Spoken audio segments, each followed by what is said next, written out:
He was perfect. Handsome, thoughtful, attentive. I fell for him fast.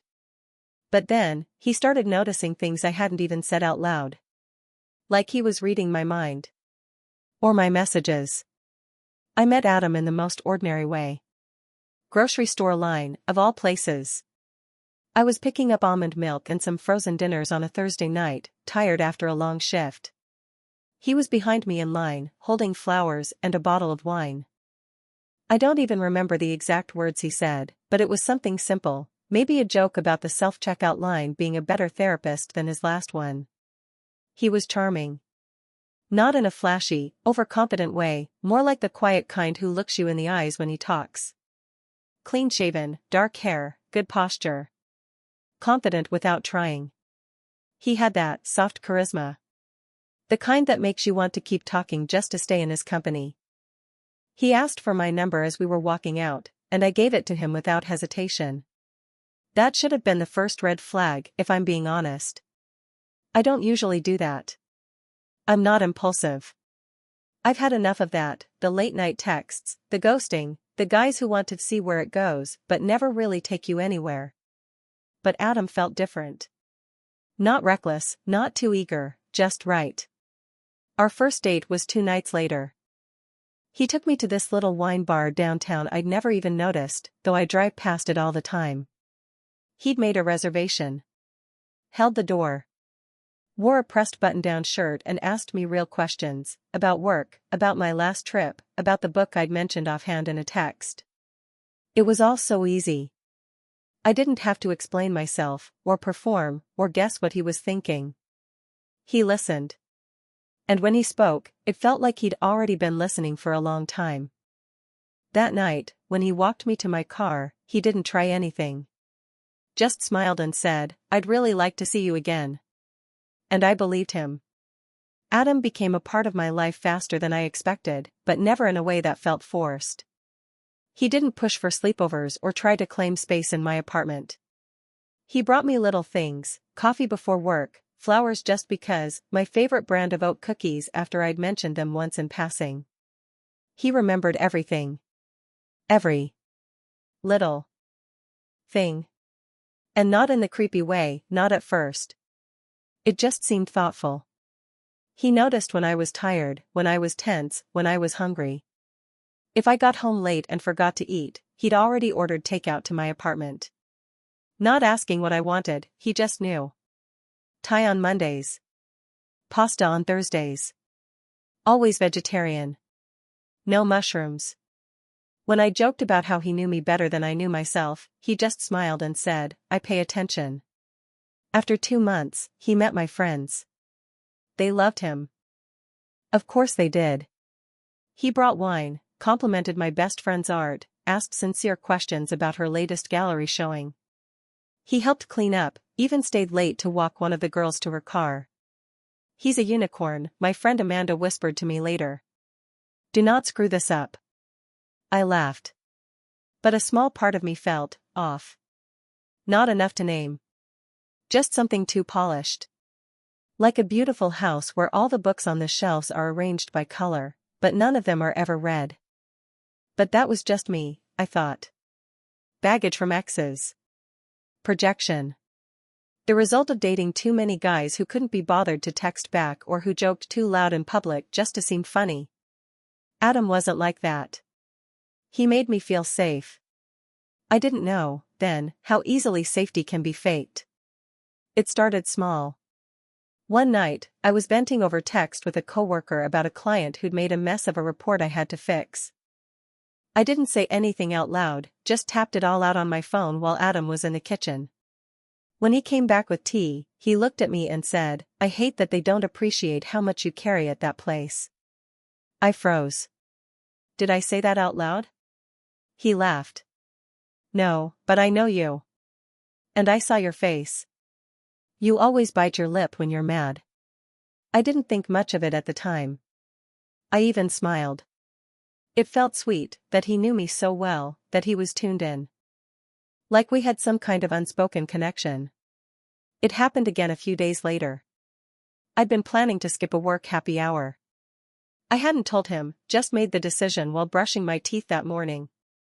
That evening, Adam texted, "I think you're better off skipping the happy hour. You always come home drained after those." I told myself it was just intuition. He was good at reading people.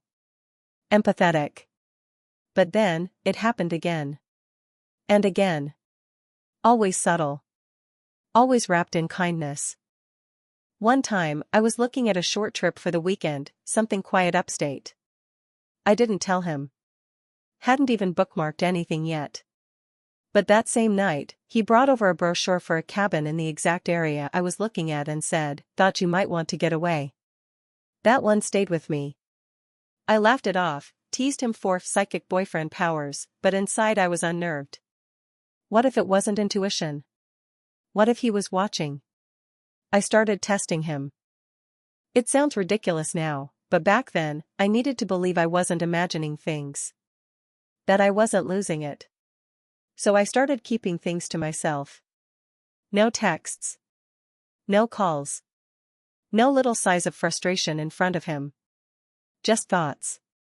Quiet, private thoughts, like whether I should take a yoga class again, or maybe update my resume, just in case. I kept them sealed in my head like folded letters. And somehow, Adam still found ways to bring them up.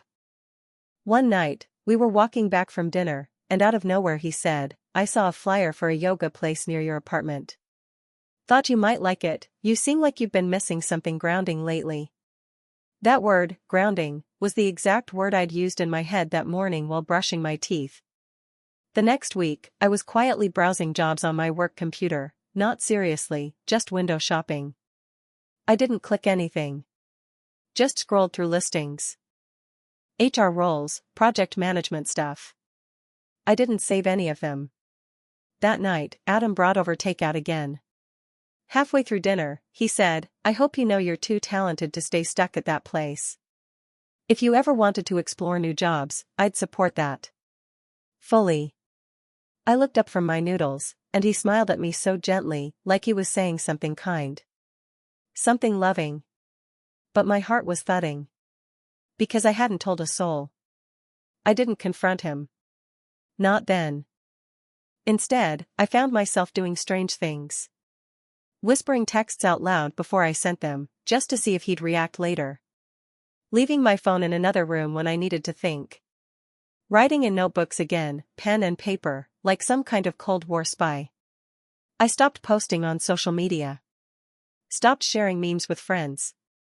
I started locking my laptop, even when I was just stepping away to make tea. It wasn't just the things he knew. It was the way he'd say them. Casual. Offhand. Like, "You shouldn't joke like that in public, it doesn't suit you." Like, "I noticed you didn't reply to Emma's message. Everything okay?" Or, the worst one, "I love how your smile's real when you're talking to me, not like that fake one you use with your coworkers." He said it with a kiss on my forehead. Like it was affection. But it didn't feel like affection. It felt like surveillance. Like judgment dressed as insight. A month later, I asked for space. Nothing dramatic. Just, "Hey, I've been feeling a little off. I think I need a weekend to myself." He didn't argue. He nodded, kissed my hand, said, "Of course, sweetheart. Take all the time you need. I'll be here." That made me feel worse somehow. I almost wished he'd yelled or acted wounded. Instead, he was perfect. Too perfect. He even sent groceries to my apartment the next day, just the things I liked. Granola bars. Sparkling water. That obscure brand of hot sauce I'd only bought once. And the card. God, the card. "I know you need space. But I never stop thinking about you. Take care of my favorite mind." That's what it said. I threw it out. Then pulled it back out of the trash 10 minutes later and stuffed it in a drawer. I couldn't explain why. Maybe I needed proof. Maybe I needed to know I hadn't made it up. That weekend, I reset my laptop. Fresh install. Wiped everything. Changed all my passwords, personal email, work login, socials. I even updated the security questions. I thought I was being paranoid. I wasn't. Because a few days later, I was at Adam's place. He was in the shower. His laptop was open on the kitchen counter. I didn't go snooping. I swear I didn't. I just glanced at the screen while grabbing my bag. And there it was. My inbox. Open. My name at the top. Emails I hadn't read yet. I froze. My skin went cold. At first, I thought, maybe I left my email logged in somewhere? Maybe this is cached? But then I noticed the subject line of an unread email from my boss, one I hadn't even seen yet. I clicked it. The timestamp was minutes ago. Then I checked the forwarding settings. There it was, an auto-forward rule set up to his email. Every message, every thread, every calendar invite. He had access to everything. I stood there staring at it. Like if I blinked, it would go away. Like maybe I misunderstood. But no. It was there, plain as day. Not just my emails, but my photos. My cloud backups. My location history. I could barely breathe. The sound of the shower water stopped, and suddenly my body kicked in. I closed the laptop, grabbed my coat, and left without a word. Didn't even put on my shoes. I walked barefoot 2 blocks before realizing. I didn't cry. I didn't call anyone. I just kept walking. The next day, I didn't go to work. I called in sick and stayed home, staring at my own devices like they were weapons. I changed every password again. Deleted old accounts. Bought a VPN. I even went to the Apple Store and had them check if there were any monitoring apps installed. There weren't, or at least none they could find. I wanted to scream. Because Adam hadn't done anything loud. No yelling. No slamming doors. No threats. Nothing I could point to and say, see? This is abuse. But it was. Just, quieter. Quieter, and somehow worse. That night, he texted me. Hey. Hope you're okay. I miss you. No pressure. Just thinking about you. I didn't answer. The next morning, he sent flowers to my office. Then lunch. Then a handwritten note slipped under my apartment door. I hadn't given him a key. The building has a locked lobby. Somehow, he still got in. The final straw was a week later. I was messaging my best friend. Just a normal conversation, venting about work, saying how I felt trapped in my own head. I typed, sometimes I feel like he knows what I'm thinking before I do. It's like being in a glass room. Just that. I didn't send it. I deleted the draft. The next day, Adam and I met for lunch. I didn't want to, he'd been asking, and I felt too tired to keep dodging. We sat across from each other, and he smiled like nothing was wrong. Then he said it. I never want you to feel like you're living in a glass room with me. Word for word. He smiled when he said it. Like it was a gift. Like he'd just offered me safety again. But all I could hear was the echo of my own thoughts, fed back to me from his mouth. That was it. That was the moment I knew, I had to leave. Not later. Not with a plan. Now. I didn't sleep that night. Not because I was scared, not yet. That would come later. First came the numbness, like my brain was moving underwater. Everything muffled. Everything slow. I sat on the edge of my bed with the lights off, phone face down, just staring. The words he used. Glass room. It wasn't a guess. It wasn't a coincidence. It was verbatim from a message I never sent. That meant he had access to more than my email. More than my photos. He had my phone. Somehow. Or maybe not my phone, but the right apps. The right syncing. Maybe a shared cloud connection. Maybe something I'd agreed to, without thinking, when we first started seeing each other, some innocent-looking setting, some login with Google moment I didn't even register. It doesn't take much. You click yes once and a door stays open.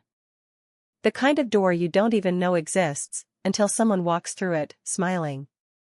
I started looking for a new apartment the next morning. Quietly. Burner email. Incognito tabs. Cash for the first deposit. I didn't tell anyone. Not my coworkers. Not my friends. I didn't even call my landlord. I just checked the lease, calculated the penalty for breaking early, and accepted it. Freedom always costs something. The next day, I started packing. Slowly. Neatly. Things I didn't use often: old books, winter clothes, kitchen tools. Adam texted again. Thinking of you. Hope the space is giving you what you need. He didn't ask to come over. He didn't get angry. He just stayed perfect. Which, by then, was worse than rage. It made me feel like I was the crazy one. Like I was pushing away a good thing for no reason. But then I'd remember the glass room. And that voice in my head, the one I hadn't trusted enough, started speaking louder. Get out. I stopped going to his place. I stopped answering calls. I started leaving my phone in the bathroom when I got dressed. Started checking the locks twice. I turned off every smart device in my apartment. I unplugged the voice assistant he'd gifted me last Christmas. The one that always lit up when I mentioned his name. He noticed, of course.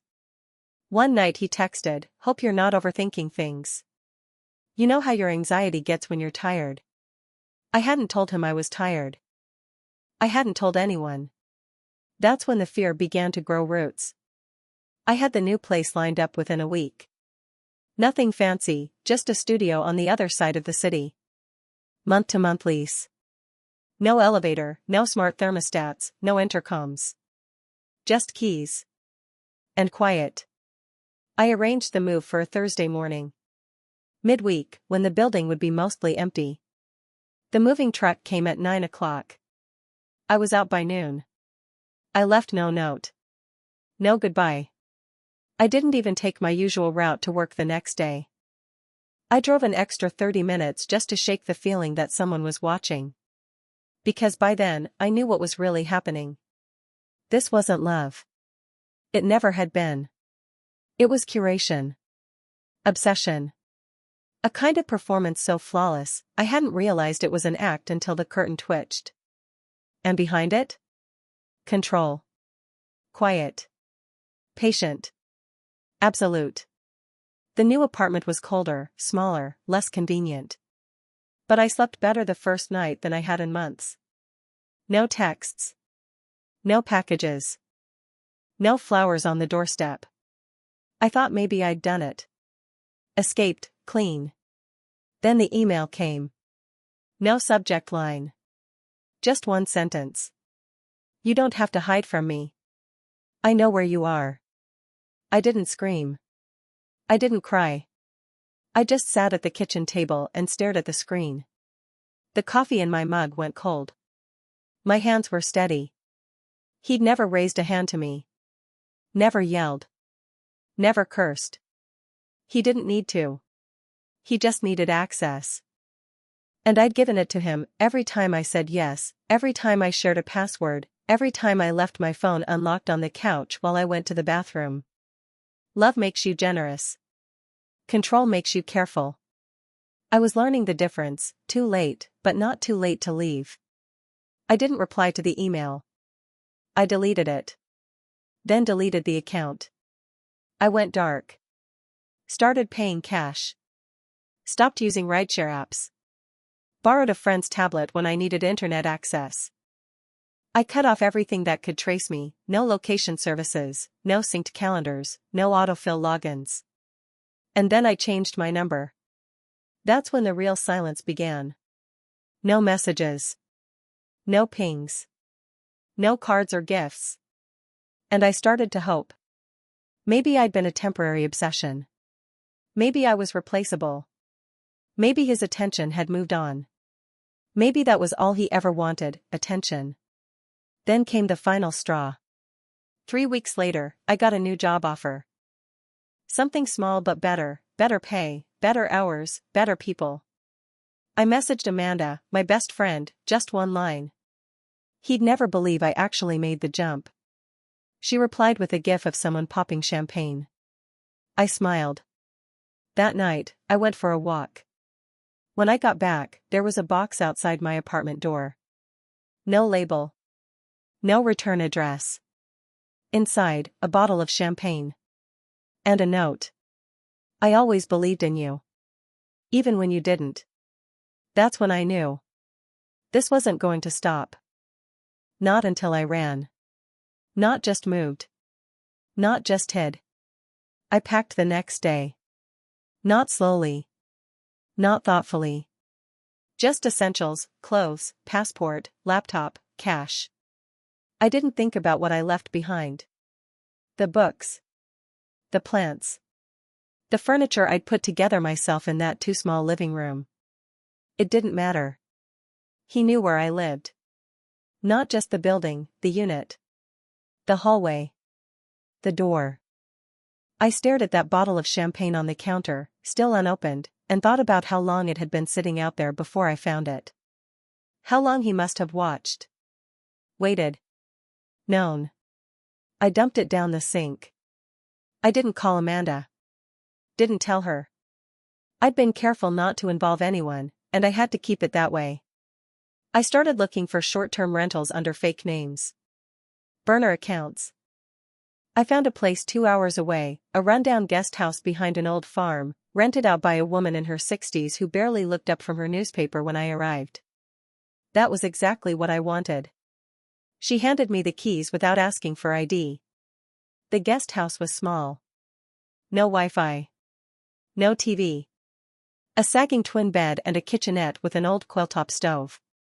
The water ran rusty for the first 2 minutes, then cleared. I breathed like I hadn't in weeks. No smart devices. No mirrors. No packages. I left my phone in the glove box of my car and kept it off. I stopped checking email. If someone needed me, they'd wait. It was the first time in months I felt alone, and I mean that in the best possible way. No alerts. No curated playlists. No subtle corrections disguised as love. Just silence. And space. But that silence doesn't last forever. Your brain doesn't let it. Not when you've lived in the middle of a storm that never raised its voice. It's like waking from a nightmare you didn't know you were having. Everything looks normal, but nothing feels safe. You wonder which thoughts are your own. You double-check the windows 3 times before bed. Not because he's outside, but because he was already inside, for so long. He made it feel like a favor. Like protection. Like care. And I let him. That's what still eats at me. The first week passed quietly. I walked the back roads. I read old paperbacks from a box in the closet. I made instant coffee and stared out the window. And then, one afternoon, I made the mistake of turning my phone back on. Just to check. Just for a second. Nothing. No missed calls. No texts. No new emails. Just some spam and a work notice. I breathed, and that was the mistake. Because in that one breath, I thought maybe I was free. That night, he found me. Not physically. Not yet. But he sent a message. Different number. Different name on the caller ID. Just one line, again. The stars are clearer out there. Do you sleep better now? I dropped the phone like it burned me. There are only 2 ways someone could have known that. 1, he was nearby. Watching. 2, he had access to my phone again. Location services, camera, something I'd overlooked. Some setting buried 3 menus deep that gave him a key I never meant to hand over. Both were equally bad. I turned the phone off again. Took out the SIM card. Left it in a gas station bathroom 2 towns over. I didn't sleep that night. Not because I thought he'd come. Because I thought he wouldn't. Not yet. Because that's not how he works. He doesn't knock on doors. He slips through the walls. The next morning, I went into town and bought a new phone. Paid cash. Didn't sign in. Used a new number. Set it up like I'd never existed. I didn't even save contacts. I called Amanda from the car, voice shaking. I need a favor, I said. She didn't ask questions. That's the kind of friend she is. I met her at a rest stop 2 hours south, halfway between her place and the middle of nowhere. She didn't hug me, which I appreciated. I think she could see it on my face, the quiet panic. The kind that doesn't cry or shake. Just stares. She handed me a duffel bag. New clothes. Prepaid debit cards. A used laptop with nothing installed. A burner phone. Everything's wiped, she said. I didn't bring my own phone. Left it at home. You're not here, okay? I nodded. She finally hugged me then. Just once. You should have told me sooner, she said quietly. I didn't know, I whispered. I went east after that. Changed cars. Changed names. Changed routes. Not because I thought he'd chase me, but because I knew he wouldn't have to. He was always 3 steps ahead, not because he moved faster, but because he never stopped moving. Even when he smiled. Even when he said, I'd never hurt you. And the worst part? I believe that's true. Adam never wanted to hurt me. He just wanted all of me. Every word. Every thought. Every room in my head. And when someone wants everything? That's not love. That's possession. I ended up in a coastal town with no name anyone remembers unless they were born there. Fishing docks, sun-bleached storefronts, motels that still use keys instead of cards. No cameras on the corners. No one who asked too many questions. I paid for a week at a motel run by an old woman with cataracts and a sour disposition. She watched me limp up the stairs with my duffel and muttered something about city girls with secrets. She wasn't wrong. The room smelled like mildew and old fabric softener. The carpet was sticky in the corners. The bed sagged in the middle. But I locked the door and slept. Not well. Not long. But I slept. I started building new routines. Not because I thought I could outsmart him. I knew better by now. But because I needed to feel like I was doing something. Like I wasn't just prey waiting in a smaller cage. I bought a cheap paper map and marked the streets. I found the laundromat, the diner, the gas station that didn't ask for ID when I bought burner credit. I wore a hat. Sunglasses. I stopped making eye contact. In the mornings, I walked to the end of the pier and sat on the benches facing the water. I kept my phone off, wrapped in foil at the bottom of my bag. Paranoia, maybe. But I'd rather be paranoid than found. Because Adam didn't need to find me to reach me. He only needed a thread. And I'd spent the last 6 months handing him rope. The laptop Amanda gave me was clean, blank, safe. I used it to read the news, download old books, write journal entries I didn't save. Sometimes I'd type out everything I was afraid of, just to get it out of my head. Then I'd delete it all. Empty the trash. Shut the laptop. I didn't save anything. But one night, I made a mistake. I looked him up. It was a dumb impulse. Lonely, tired, human. I searched his name. Just his first name and the city we lived in. Nothing. So I searched his full name. Still nothing. Then I tried an image search, just one of the old photos from a group dinner. He was in the background, smiling. That's when I found the forum. A thread. 5 pages long. Has anyone dated Adam L. from City Redacted? I didn't click it right away. Just sat there with my fingers hovering over the trackpad, like touching it would make him appear behind me. Then I clicked. The first post was from a woman. Said she'd dated him 2 years ago. Said he was perfect, too perfect. Talked about how he remembered things she never said. How he guessed things she hadn't shared. How he always knew what she was thinking. She said he never raised his voice. Never got angry. Just watched. And waited. She only found out after they broke up that her laptop had been syncing to his cloud account the entire time. The second post was worse. Different woman. Same city. Same story. She moved out while he was on a business trip. He still found her. Left a note on her doorstep. You don't have to hide. I stopped reading after the fourth page. My stomach was ice. It wasn't just me. It never was. I sat in the bathroom for a long time that night. Lights off. Door locked. Laptop powered down and unplugged. Because now I knew. This wasn't a one-time thing. This was a pattern. A method. A ritual. He didn't love. He collected. And when his collection left? He watched. I stayed in that motel for 3 more days. Then I packed again. Burned the map. Trashed the laptop.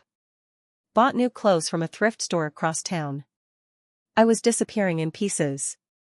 And in a strange way, that was the first time I felt free. Because control like his doesn't vanish all at once. It peels off you. Like sunburn. Like dead skin. It stings. It leaves you raw. But underneath? There's something that still belongs to you. And I was finally starting to find it. It was a Tuesday when I let someone speak to me again. He was the night clerk at a 24-hour diner, just off the highway. Early 30s, buzzed hair, cheap cologne, the kind of face that looks both tired and kind. He didn't flirt. He didn't ask questions. He just poured coffee and gave me extra sugar packets without being asked. The first night, I nodded when he said hi. Nothing more. The second, I said thank you. By the end of the week, I was sitting in the corner booth again, scribbling in a dollar store notebook, and he brought over a refill without waiting for the ask. You write a lot, he said. Helps me think, I replied. He nodded. Walked away. That was it. And it was more than enough. I didn't tell him my name. Didn't want his. I didn't come every night, just often enough to be familiar. I didn't bring a phone. No laptop. No digital trace. But I knew the pattern wouldn't last. Nothing safe ever does. That Friday, a woman came in around midnight. Blonde. Slender. Pretty in a way that draws glances but not conversation. She ordered a tea and sat alone, for booths behind me. I didn't look directly at her. But I watched. Not because she did anything wrong, but because something about her felt placed. Like a prop. I've learned to trust that feeling. She sat for half an hour. Didn't eat. Didn't use her phone. Just waited. Then, as she passed my booth on the way to the door, she paused, half a second, and said, "That's a good brand of pen. Writes smooth." I froze. It was a good pen. It was the exact kind Adam once said he liked best. The kind he bought in bulk and left at my place like breadcrumbs. She smiled and walked out. I left the diner 10 minutes later. Took the long way back. Changed directions twice. Walked in circles before ducking through a laundromat and slipping into an alley. Only then did I breathe again. That night, I slept in the bathtub with the door locked and a screwdriver in my hand. The next morning, the notebook was gone. Not stolen. Not tossed. Gone. I'd left it on the bedside table. Closed. Unremarkable. It wasn't valuable, not to anyone else. But it was mine. And now it wasn't. I didn't even pack. I left that room with my backpack and didn't look back. Left the cash deposit, the bag of laundry, the toothbrush. Some things aren't worth reclaiming. Because by the time you do, they already belong to someone else. I slept in my car that night. A rest stop off Route 13, half-lit and reeking of diesel. I parked under a flickering light. Didn't close my eyes. Just sat with the seat back and my hood up, breathing in shallow bursts. There was no message.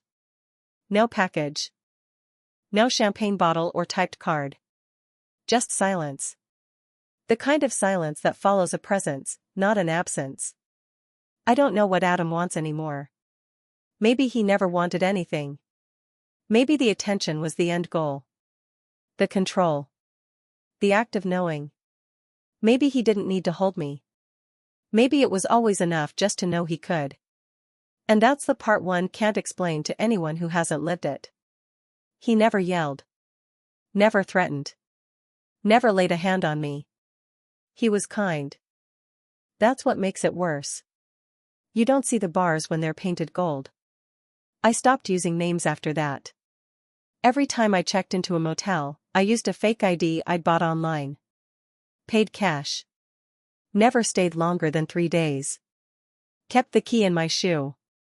I carried everything on me. Wore the same jacket. Ate from gas stations. When I met someone, a cashier, a clerk, a stranger, I smiled, nodded, kept moving. Trust became something I folded away like a love letter I wasn't ready to read. Not yet. Maybe not ever.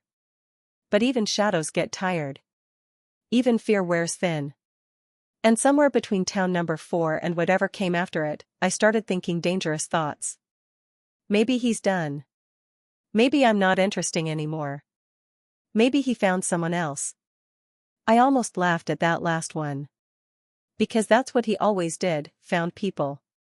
And it was never really about them, was it? It was about the way they made him feel. Worshipped. Needed. Right. That's the thing about men like Adam. They don't fall in love with people. They fall in love with mirrors. I spent the next 6 weeks floating through roadside towns like a ghost no one was looking for. There's a rhythm to living like that. Drive, eat, sleep. Never the same place twice. Always check the exits. Always park where you can leave fast. I learned which motels asked questions and which just wanted your money. I learned that diner coffee tastes the same in every state, burnt and honest. I got good at disappearing. But disappearing has a cost. It's not the loneliness, I could handle that. It's not the fear, you get used to fear. It's the loss of yourself. After a while, you forget what your own voice sounds like in a real conversation. You forget how to trust a warm smile. You forget how to be seen without being watched. That's what he stole from me. Not safety. Certainty. It was a laundromat in some nowhere town, middle of the day, sun too bright through the dusty windows. I was folding a pair of jeans when I felt it. Not a hand. Not a breath. A shift. Like gravity pulling in the wrong direction. I looked up. Nothing there. Just an old man reading the paper, a kid on his phone, a woman staring at the dryer spin. But the feeling stayed. It always does, once it finds you. That night, I dreamed of Adam. Not a nightmare. That would have been easier. No, this dream was quiet. Soft. We were in a kitchen that looked like my old apartment, and he was making pasta like he used to, carefully, like it mattered. He turned to me and said, "You don't have to run." And I woke up crying. Because some part of me wanted to believe that. Still. Even after everything.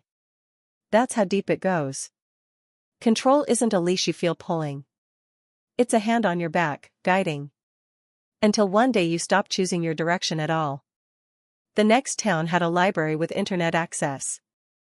I told myself I just needed to check my bank account. But we both know that wasn't the real reason. I searched his name again. The thread on the forum was gone. Deleted. No cached version. No archive. Like it had never existed. I tried the usernames from the thread. Nothing. Profiles wiped. One user, the first one, now showed as account suspended. I felt something twist in my gut. He found them.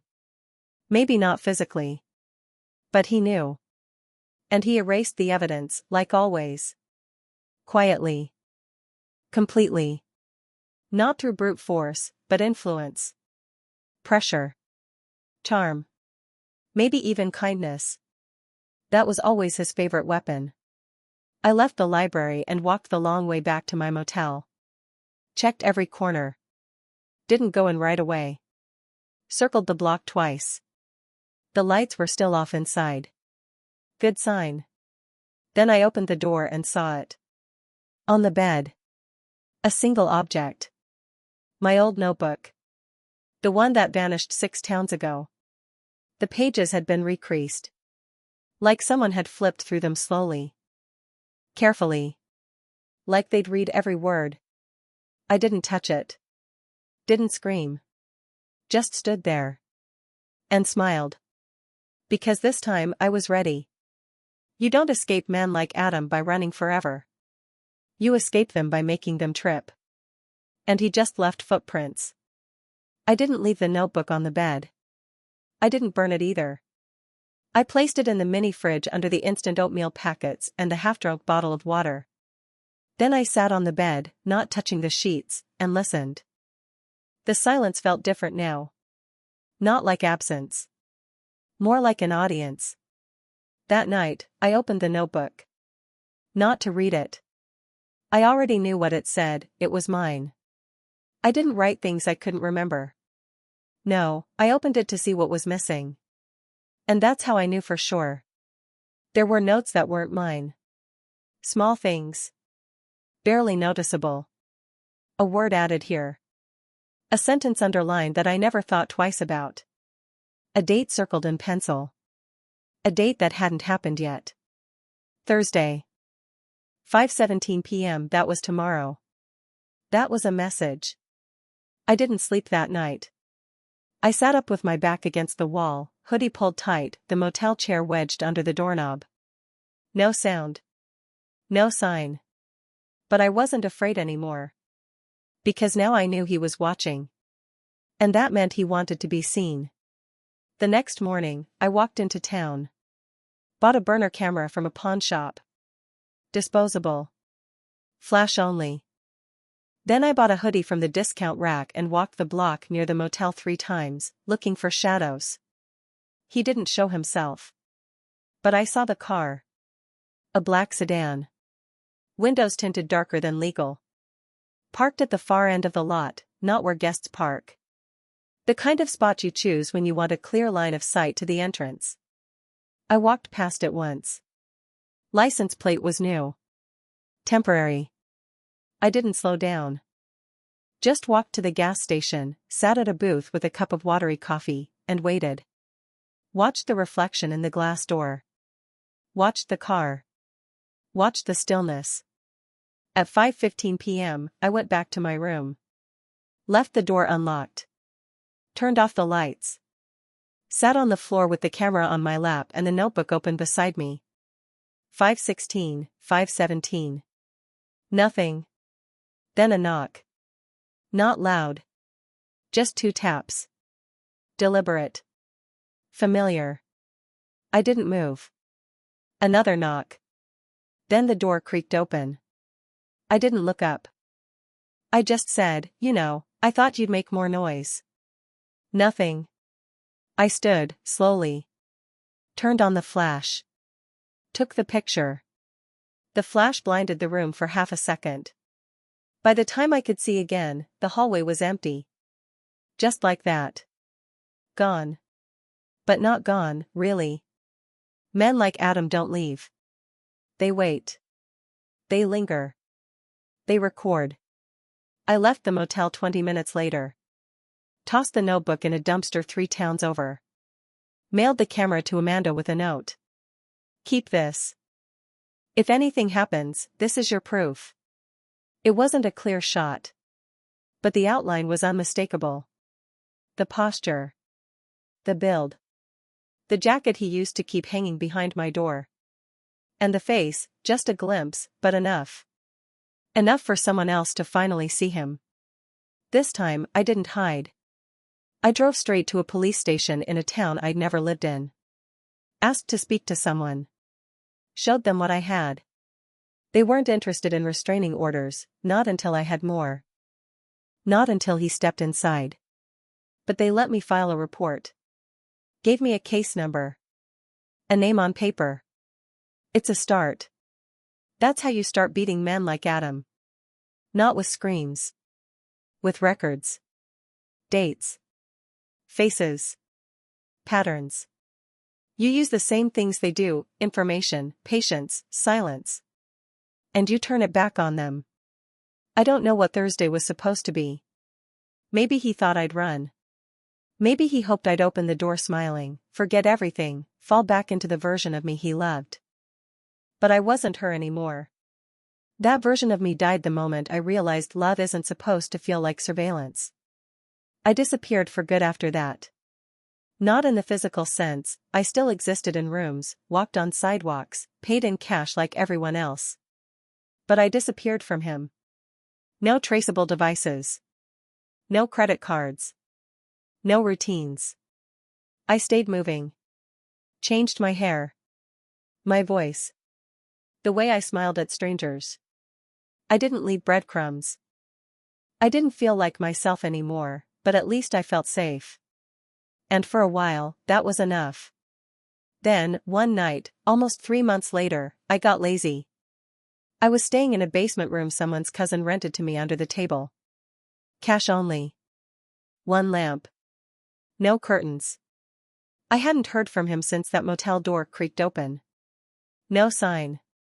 No gifts. Not even a whisper in the wind. So when I got a message from Amanda, I let my guard down. Just for a moment. I turned on the burner phone. Her message was simple. I'm sorry. I had to tell someone. I was scared for you. I stared at the screen. Called her, heart in my throat. She didn't pick up. But I knew. She'd told someone where I was. Maybe not directly. Maybe not even his name. But she'd said enough. Because the next morning, he found a way back in. I didn't hear from him at first. I felt it. I went for a walk, same route I'd taken all week, and noticed a man sitting on a bench reading the paper. Nothing strange.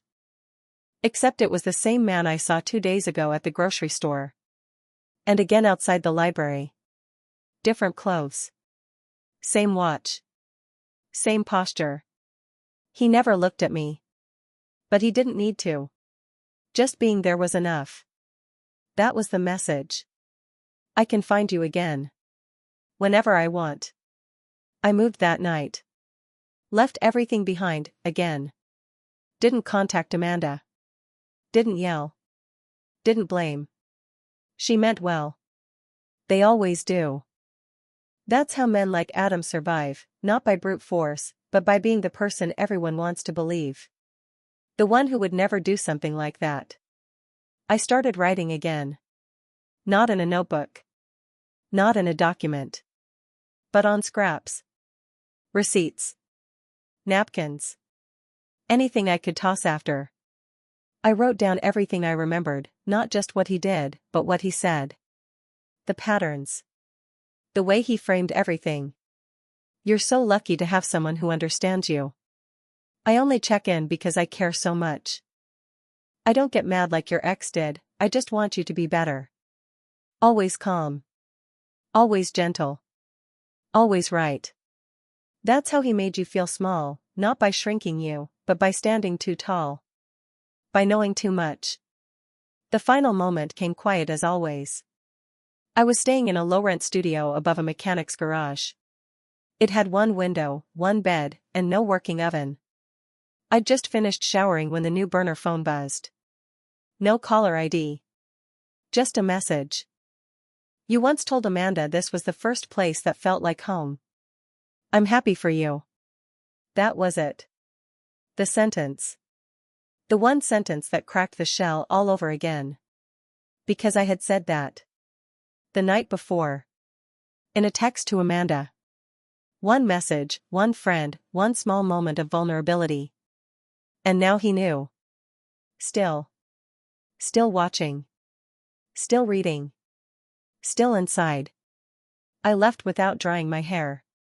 Just threw what I had in a backpack and walked out the back. Didn't drive. Didn't run. Just walked. Until I couldn't see the garage anymore.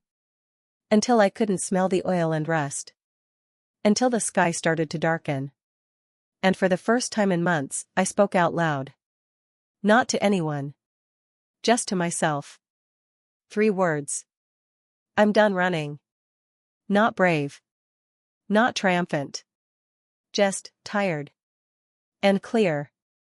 I went back to the city. Not because it was safe. Because it was mine.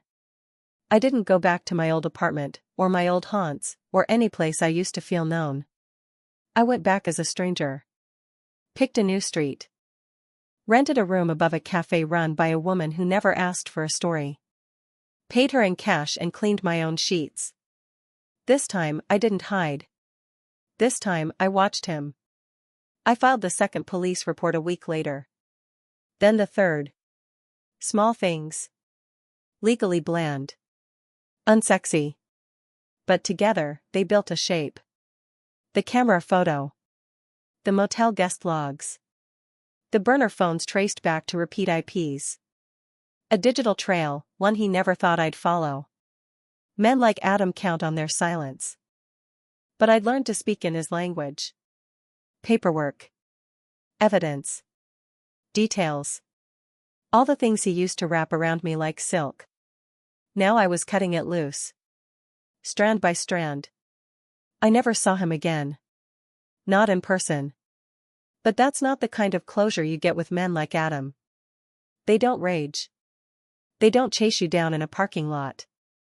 They don't come begging with tears in their eyes. They vanish. Just enough. Enough to make you doubt it ever happened. That's how they win. But he didn't win. Because I'm still here. And this is the part he never expected. I'm telling the story.